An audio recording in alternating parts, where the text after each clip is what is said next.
Well, welcome to the book of John. And for those of you that were with us this past year, going through the book of Matthew, some things are going to be very similar. We are discussing the life and ministry of Jesus, but different than the book of Matthew. John is very different. It's almost wholly different in the way it's written. And so we're going to be going through some of those details a little bit tonight in general. But as we go throughout the gospel, we will venture back into the other synoptic gospels. The other three are called synoptic gospels because, like synonyms, they have much of the same language and similarity to them. John is just a different character altogether. So let's dive into just some of the notes that I have, overview of the entire book. So let's start with who wrote John. It seems like that would be an easy answer, right? It seems like the answer is John. But as complicated as we like to make things today, especially in academic circles, and I said this at the beginning of Matthew as well, if you go into the world of academia, nobody wrote anything that says their name on it. So, Paul didn't write anything in the New Testament, and Moses didn't write the first 5 books of the Old Testament, and John didn't write John, and Matthew didn't write Matthew, and the academia has an answer for everything. So, and I'm not saying they haven't been well thought through decisions that people are coming to there. I'm just saying that if you go out and start reading who wrote John, you're likely to find several people that will tell you it wasn't a man named John that was anywhere close to the time Jesus lived. In fact, they want to put it centuries later, and maybe several people putting bits and pieces together to answer questions that were happening at that time theologically. So that would be a liberal answer. We don't know, and they don't even really care, right? But that's on one end of the spectrum. And on the other end of the spectrum, we have the conservative answer. And that conservative answer is John, surprisingly. And there's more than one John at the time of Christ or around that time.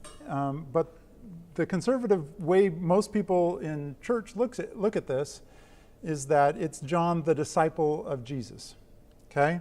The son of Zebedee, who has a brother named James. Okay, a fisherman. And the conservative answer comes to that conclusion based on a number of things, but not just church history. Early church history would confirm that as well, but also clues that come out of the text. It seems to be written, and we'll notice this as we go along, it seems to be written by someone with more than just a cursory knowledge or far removed from the time frame of these events. So let's talk about when it's written. So liberally, I've kind of mentioned that they're all over the board. But the one thing that the liberal answer generally agrees upon is it's nowhere near the ministry of Jesus. It was much later. It was much later answering different questions, and it has a purpose, and that's maybe as far as the 200s or 300s AD, as the church is going through some different challenges at that time. But conservatively, most would say it's well within the first century. And there's a safe variation within that answer, but I'm going to suggest it's possibly even before the destruction of the temple in 70 AD. That destruction of the temple is a significant event in Jewish history, and the odds of the destruction of the temple having happened already and not being mentioned in the gospel when Jesus prophesied that event would take place is not very likely. And it's not mentioned in any of the gospels, and that would suggest to me that all the gospels were likely written and completed prior to AD 70. So there's another reference here. I'm going to bring it up on the screen. John chapter 5, verse 1 and 2. There's a healing at Bethesda, and you talked about this in your lesson. It's one of the signs. It's one of the miracles. But notice what happens here at the beginning. In verse 1 of chapter 5, it says, after these things, there was a feast of the Jews, and Jesus went up to Jerusalem. Now notice what tense that first sentence is in. After these things there was is past tense, right?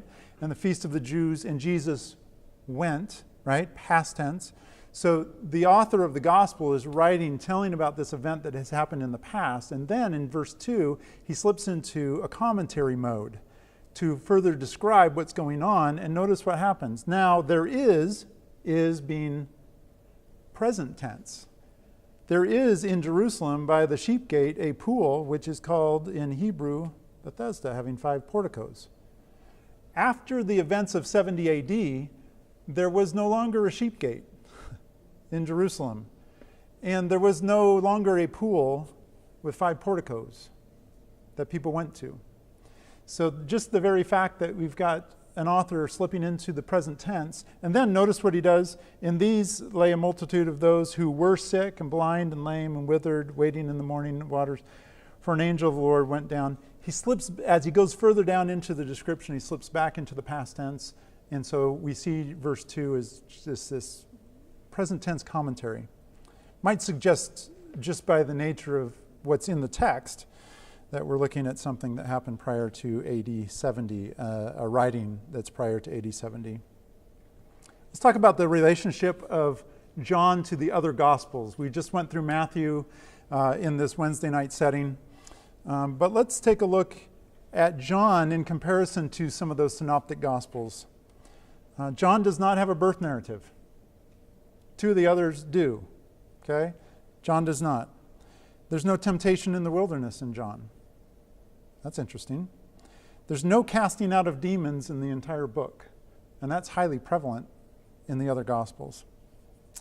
There's no parables. He does use metaphor, I am the good shepherd, right? I am a vine, but there's no parables like we see in the other Gospels, and there's a lot of parables in the other Gospels. There's no Olivet Discourse. What's the Olivet Discourse? We find it at the end of Matthew, and it's in the other 3 Gospels, and it's that discourse that Jesus has near the end of his ministry that prophesies what? The destruction of Jerusalem. It's missing in the book of John.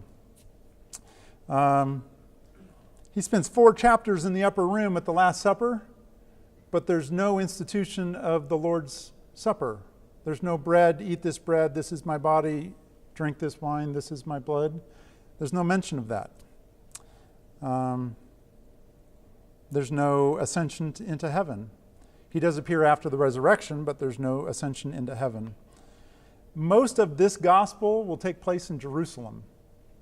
The other gospels, Jesus spends most of his time up in the Galilee region. Okay?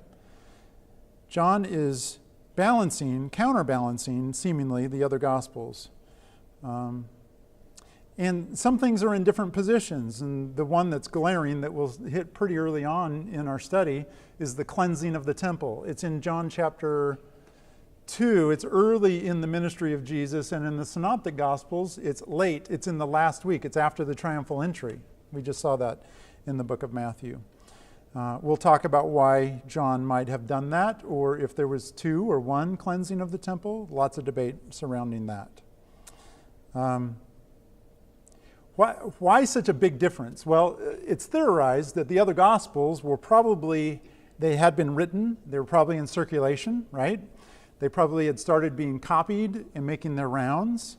And John, the last disciple to be living, is probably nearing the end of his life, and he's probably being encouraged by people around him in the church, maybe in Ephesus where he ends up, to say, hey, it might be a good idea to get these things written down.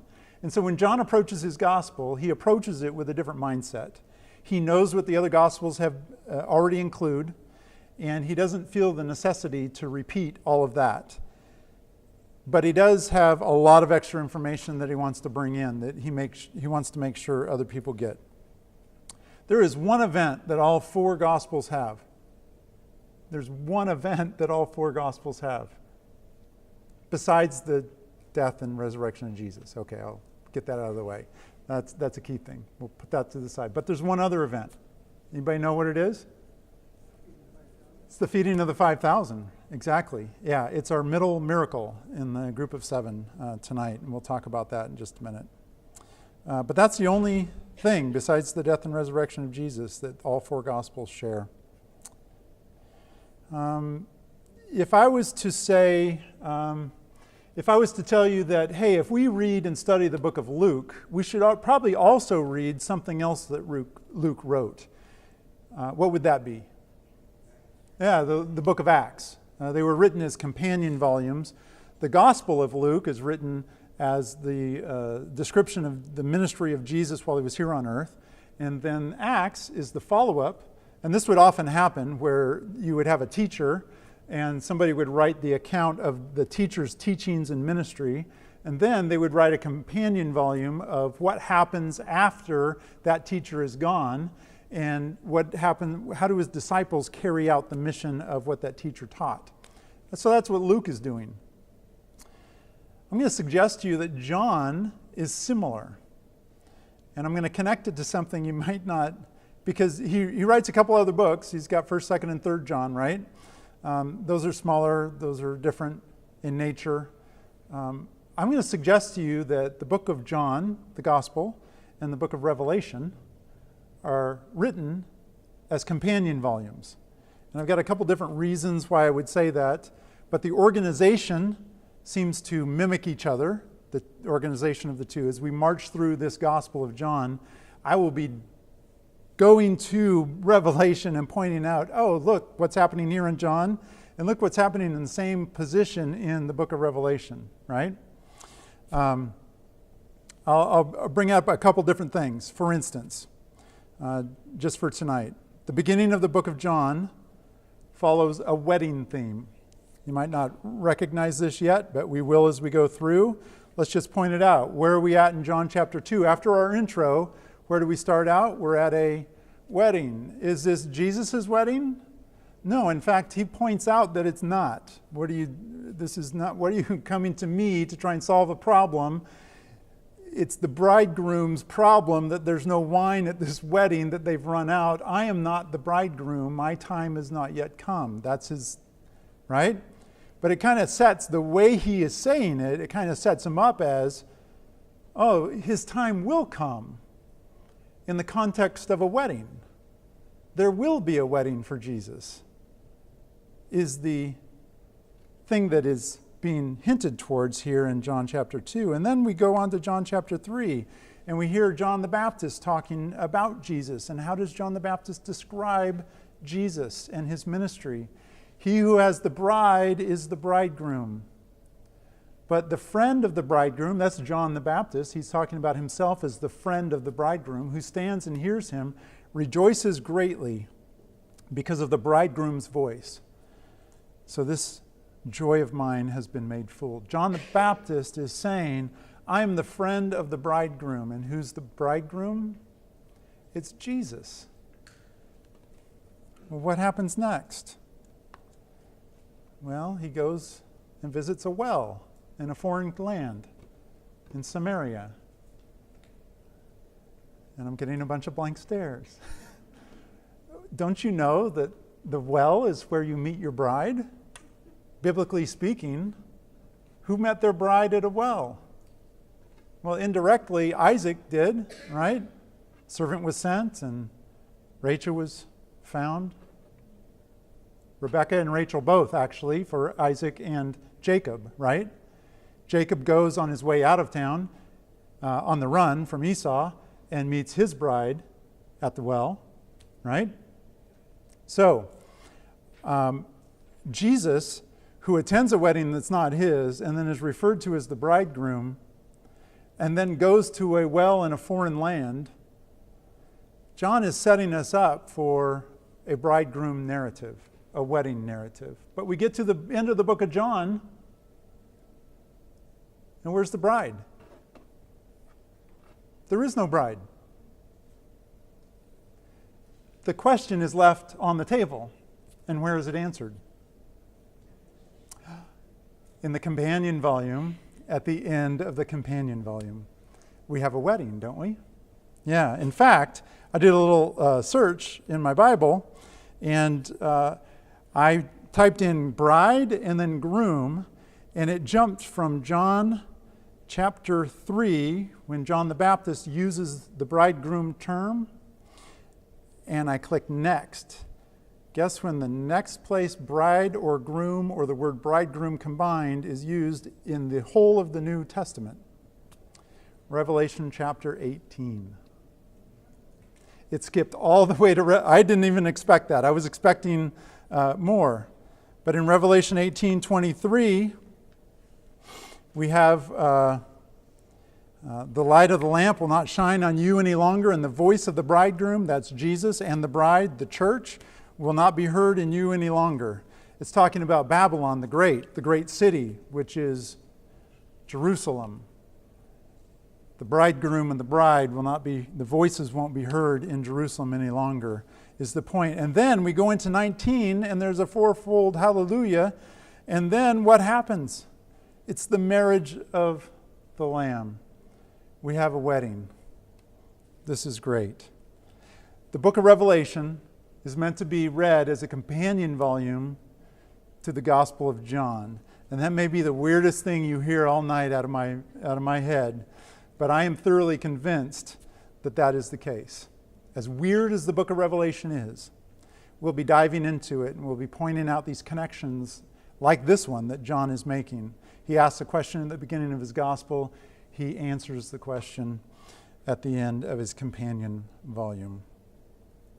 So, let's talk about organization and structure. When we went through Matthew, we really looked at how Matthew tried to show Jesus as the new Moses. And one of the ways he did that is he gave Jesus 5 discourses, like Moses had 5 books. And by the end, at least I was thoroughly convinced, I don't know if you were, I was thoroughly convinced that, yeah, this was an intended thing that Matthew did. He organized his gospel that way. It wasn't by chance that he just ended up with 5, in other words. We're going to find similar things in the book of John, and I'm going to spend the rest of our short time tonight just going through. In your lesson, we had you look up several things in groups of 7. I don't know if you noticed that. You should have. That was is intentional. So the first thing, I believe, was 7 signs or miracles. Was that the first thing in your lesson? Yeah, I think so. Yep. And so we went down, and you should have answered these in your groups. We went down in John 2, there's a miracle at a wedding, right? And then in John 4, there's a miracle of a royal official's son who has a fever. It's up in the Galilee region, up near Capernaum. And John 5, there's a healing at the pool of Bethesda near the sheep gate, right? In John 6, we've got the feeding of the 5,000. That's the only commonality, right? By the way, that's when we have 7, what do we have? We have an odd number, which gives us a middle event, a middle thing. And this will be the first time I mention it in this study, but I mentioned it a lot in Matthew. People and authors thought chiastically in this time period. And what I mean by chiastic, it's the shape of a Greek letter that looks like an X, and the bottom of that rises to a point in the middle. And so as people are presenting information, what they do is they have matching pairs at the ends, beginning and end.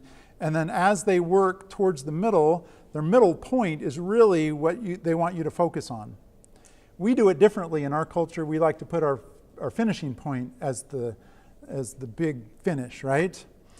They were working towards the middle, and in an oral culture, one where things were shared verbally more often than not, it was a way that you could hit a point, hit another point, hit another point, hit your main point, and then repeat the first 3 points on your way out of the description. Does that make sense? Easier to remember, and all of these points build up to whatever's in the middle. It's just interesting, and we'll unpack it a little bit as we go through in future weeks, that the feeding of the 5,000 is the only miracle that is shared across all 4. All of these other miracles are not found in any of the other Gospels. But the feeding of the 5,000 is shared by all 4, and it is our middle miracle of the 7. By chance? We'll talk about it. John 6, Jesus walks on water, right? There's a strong wind blowing, and immediately they find themselves on dry land, which is kind of a weird, I don't know if you noticed that or if you went past just what the miracle was and looked into it a little bit deeper. We'll talk about that. John 9, there was a blind man that was given sight, right? And then John 11, what's the big one? The end? Yeah, it's the resurrection or the resuscitation, as I will argue, of Lazarus, right? Brought him back from the dead. So we have 7. We have a group of 7. We have another group of 7. I am the something statements, right? And what are those? Well, we started in John 6, I'm the bread of life. John 8, I'm the light of the world. You should have gotten all these, right? John 10, I am the door of the sheep. And then quickly after that, John 10, verse 11 is I am the good shepherd. John 11, I am the resurrection and the life. John 14, I am the way, the truth, and the life. Good. And John 15:1, I am the true vine. Got 2 sets of 7. Would it surprise you? Would it surprise you if this group of 7 and this group of 7 match up somehow? I don't know if you went that far with it. There are 3 that just totally make sense that they do. And in just a minute, I'm going to walk you through all 7. Why would I suspect that 2 groups of 7 have some relationship with each other? Well, on the backside of your handout was a 3rd group of 7, right? There's another group that I sent you to looking at I am statements where Jesus was referring to himself. Going to give you an example out of Revelation real quick. In Revelation, did I mention it was a companion volume? Okay. In Revelation, we have 3 groups of 7. This is maybe news to a lot of you because if there's one book in the New Testament we don't spend any time in, it's Revelation, because it's kind of a wacky book, right? Lots of different ways people read it. Well, in Revelation, once you get into it, there's a seal that has, or a scroll that has 7 seals on it. And the first part of this book, after you get through the letters to the churches, is the breaking of each seal. And every time a seal is broken, something happens. It's a scroll that has 7 like wax seals on it that need to be broken. Ends up, it's a war scroll. And whoever has the ability to open this war scroll and break its seals has the ability to wage war, to start that war. Well, in that book, when you break the 7th seal, does anybody know what happens? You go directly into another group of 7. In the book of Revelation, you have 3 groups of 7, and they are strategically placed and interlocked together by John the author. So if we see 3 groups of 7 in his gospel here, it shouldn't be a surprise that there might be some way that he has organized these. So let's go through.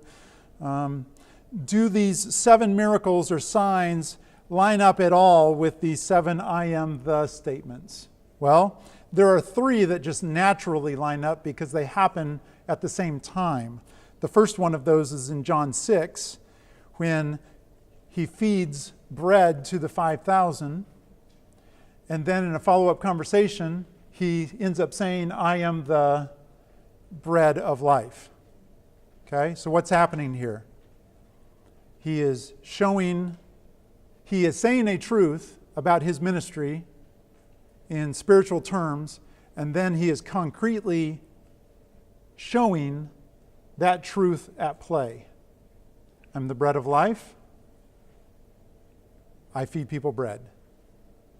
John 6. There's 2 more. John 9. Blind man is given sight. And the statement just preceding that in John 8, I am the light of the world. He says, I am the light of the world, and then he brings someone that only sees darkness and creates in him a condition where he is able to see the light. Do you see the connection there? And then the last one that is right closely connected is John 11. Lazarus is resuscitated back to life.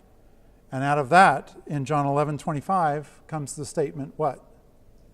I am the resurrection and the life. You can see at least with those three.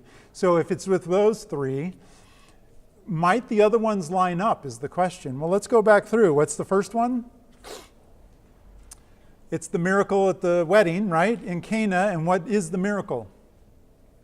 Jesus takes water and he turns it into wine. Is there any of the I am statements that seem like that might be somewhat related? I am the true vine. How might that be related? Well, think about what a vine does. You water it, and then what is produced? Wine is produced. The fruit of the vine, right? That's interesting. Now, those aren't right next to each other, but they're at least connected, it seems. John 4, the healing of the official's son. This is a little bit harder. What you need to know about this official is he's likely working for Herod, which would make him not a Jew, but a Gentile, right? Okay, so there's a statement that Jesus makes in John 10. It's the second one. I'm going to put it up on the screen. In John 10, Jesus says, I am the good shepherd. Now, why might I try and connect those two? Well, if you keep going down in the conversation, Jesus says, I'm the good shepherd. I lay down my life for the sheep. Hired hands don't do the same thing. He repeats it in 14, I'm the good shepherd. I know my own and they know me. And what's the characteristic of his own sheep that he knows? Well, here we go. I have other sheep which are not of this fold, and I must bring them also, and they will hear my voice as well. The royal official is a sheep from another fold who has heard the voice of Jesus and has come to him like a sheep to a shepherd. Okay? Well, you might be not very convinced there. Let's go to the healing of the afflicted one at the pool of Bethesda. What's the description given? Now there is in Jerusalem by the sheep gate a pool. So where's this man being healed? By the gate of the sheep. Yeah? Does that sound familiar at all? Oh, well, oh goodness. I am the door of the sheep, John 10:7. I am the door of the sheep. No one comes to the Father. Now, the sheep gate was an actual gate that led up to the Temple Mount in Jerusalem. It's where the sacrificial sheep were entered into that arena. What was inside that arena? Well, it was the temple. And what's the temple the symbol of? God's special presence here on earth, the Father's presence out of the Old Testament. It's through the sheep gate that the sheep have access to the Father. Does that make sense? And Jesus now says, I am that door for the sheep. No one gets to the Father except through me. Interesting. There's a man healed right there. So feeding of the 5,000 is next. We covered that. In John 6, Jesus is walking on water. There's a strong wind blowing, and immediately this boat ends up on dry land.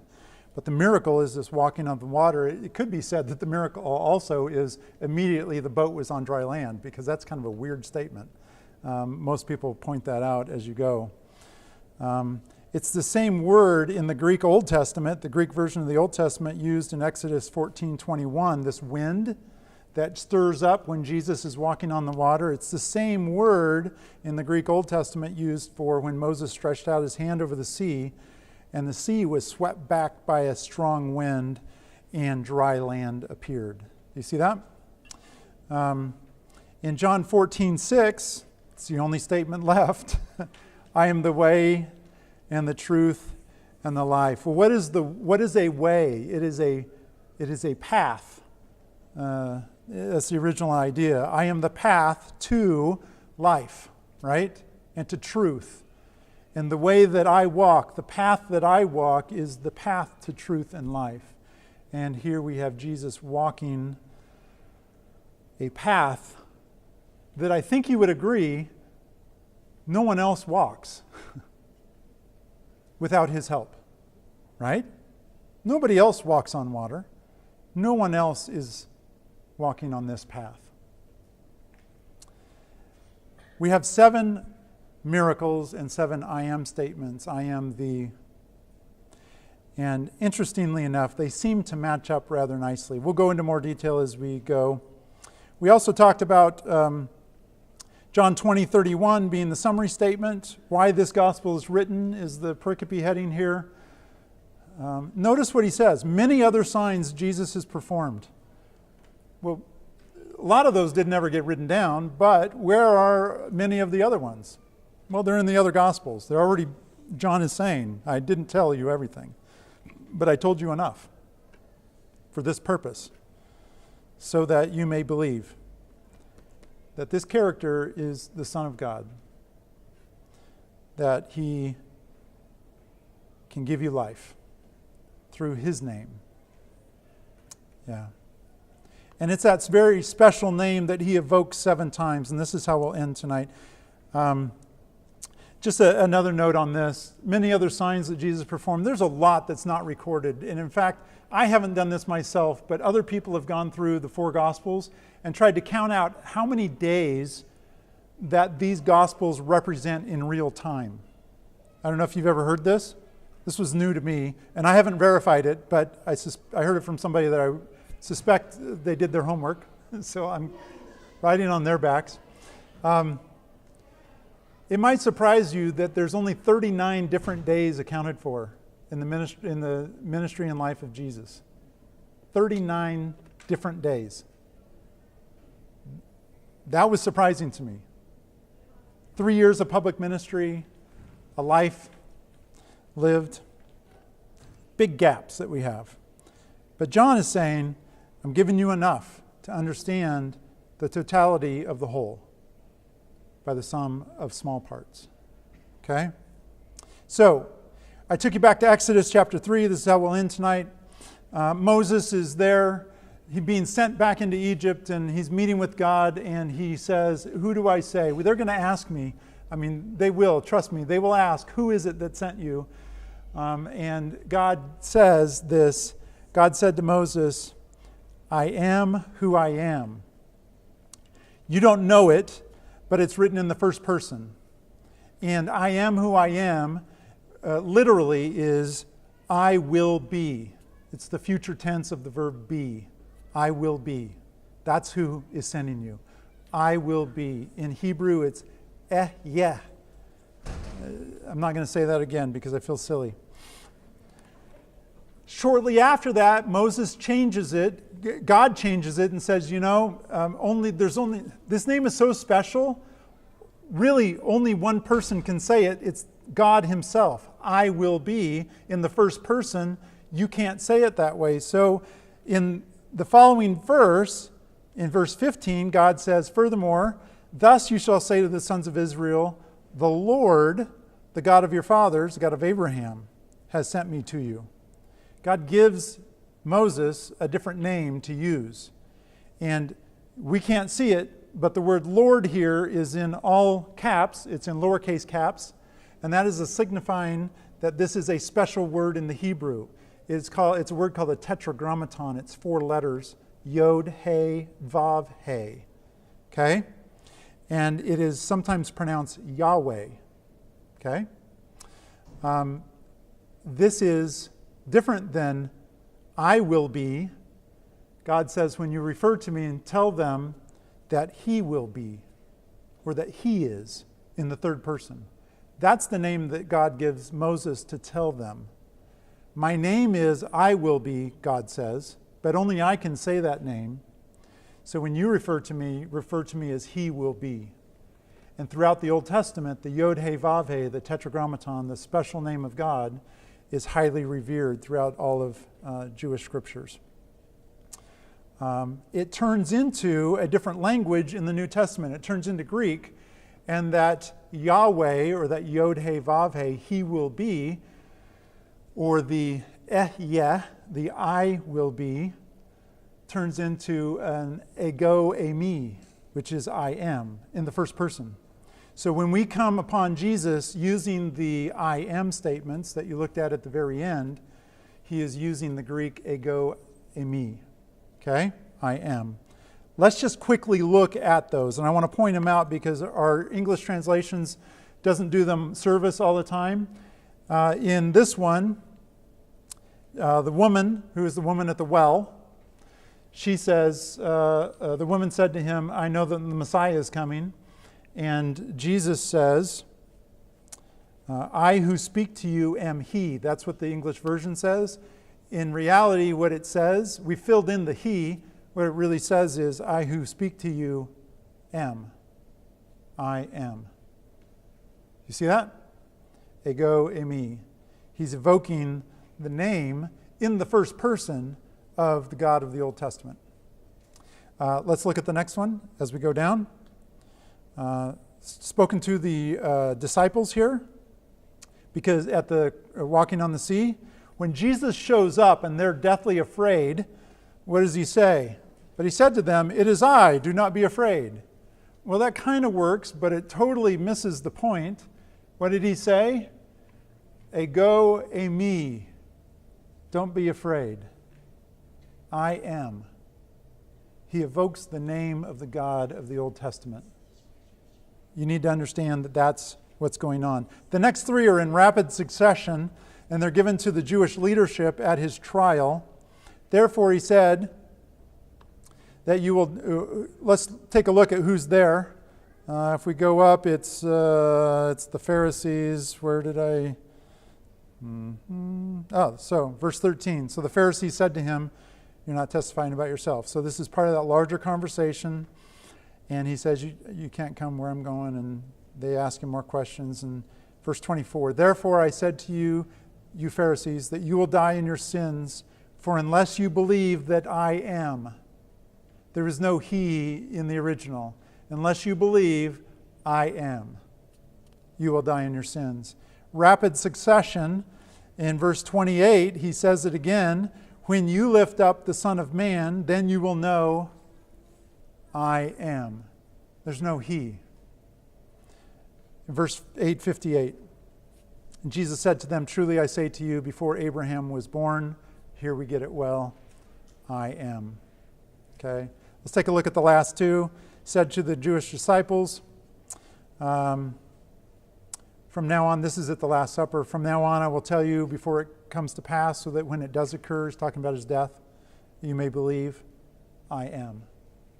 Again, there's no he, but we add it, so it kind of makes sense in the English, but we're missing the point of what he was saying by doing that. And then lastly, there's three rapid successions packed together within 3 verses, and it's Jesus on trial. Here he's on trial with the Pharisees and the scribes, officials of the scribes, and the Roman cohort. And they answered him, Jesus the Nazarene. He said to them, I am. Again, we add a he, but it's not there. And then, so when he said to them, I am, this is in the garden, sorry. They drew and fell back to the ground. So he evokes that name, and it causes people to draw back and fall to the ground. That makes a little more sense instead of him just saying, I'm he. Okay? And then lastly, a couple verses later, Jesus answered, I told you that I am. Again, no he. So if you seek me, let these go their way. There's even an organization to these 7. The first one said to the Samaritan woman, a Gentile who believes. The second one said to the disciples. Let's start building. First one said to the Gentile woman. The second one, I'm going to do this backwards. First one, Gentile woman who believes. Second one, disciples. Third one, fourth one, fifth one, said all in succession to people that don't believe that are Jewish officials. Okay? Sixth one said to, what was this one said to? Disciples. disciples again, Last Supper. Last one, what was this one? Gentile woman who believes. What's this one? This is a physical Gentile who believes, physical descendant of the Gentiles. Here, you've got two groups in this last statement where it's a rapid succession, and it's the group of religious leaders, officials, and the Roman cohort together, and none of them believe. So you have a physical Gentile who does believe, and at the other end, you have spiritual Gentiles that don't believe, which include some Jews in that mix. Interesting. John's really well organized. If there's nothing else that you get out of tonight, I just want you to enter into this study knowing that there's nothing that happens by chance, nothing that's just happens to be where it is. It's all leading to that general purpose to present this person of Jesus to you so that you can make an informed decision about who he is, who he claimed to be, and if he's really that person. And if so, how is that going to affect your life? In theater, there are two masks often together. One has a smiley face on it. I don't think that's the technical term, smiley face. The other one, though, is the technical term. It's a frowny face, right? You got the smileys and the frownies.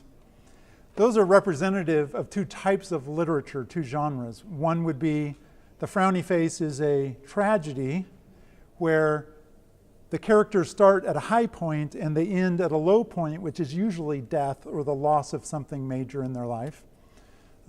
Death of a salesman would be that. Starts on a high point, ends, he dies. I hope that doesn't, I hope you all know that. The comedy, though, on the other hand, starts seemingly at a low point, and through the course of the actions, the comedy will end up at a high point. And usually that high point is it's some sort of a celebration.